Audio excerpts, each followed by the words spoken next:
Pag mga ganitong klase, never mind na, di ba? Kita nyo naman, di ba?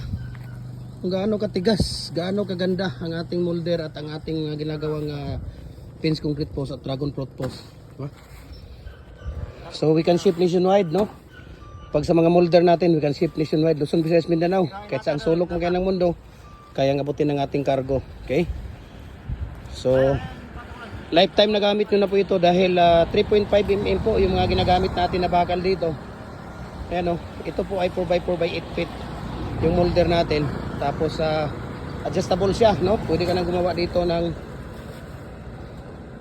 3 feet, 4 feet, 5 feet, 6 feet, 7 feet hanggang 8 feet dahil 8 feet po ang haba. Yan po ang standard size ng ating mga molder, no? 4x4 by 8 feet po.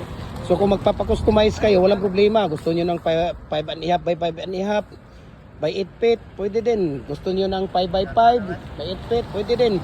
Gusto nyo ng 4.5 by 4.5 by 8 feet, pwede din. Pwede din 6x6 by 8 feet. Pwede din ng 10 feet, no? Walang problema yon. Pag nagko-customize kayo, mag-add on lang kayo doon sa ano natin, per set ng ano natin. Diba? Ayan, so napakaganda, napakagaling po, no? Kaya message nyo ako, share ko sa inyo ang price list at shipping details dito.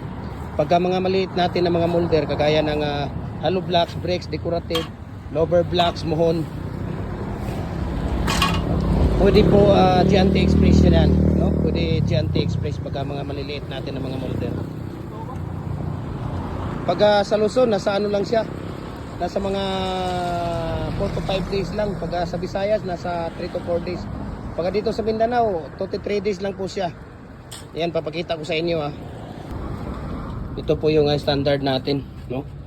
Commercial po yan na double 3.5. Mayroon din tayong standard dyan, okay?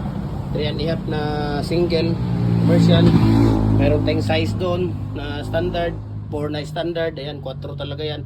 3 para pang division natin. 5, 4 na standard, 3.5 na commercial, 5.5 na commercial. Okay? Meron tayong mga decorative dyan. Makikita ninyo, ayan yung mga decorative natin. Mayroon tayong lower molder for building ventilation or sa mga housing natin, CR, toilet, yung living room, yung kwarto, di ba? Pwede yan. Yan ang mga pinaka-fast moving natin. Mayroon din tayong lower na 4. Ayan. Diba? So dito mayroon din tayo dito. Ayan, makikita ninyo. Ayan, mga decorative natin. Yan, yung mga bricks natin. Yan lang ang mga naiwan natin ng mga design ngayon. Ayan. So pwede ito, no? Ayan. So God bless and mabuhay po tayo.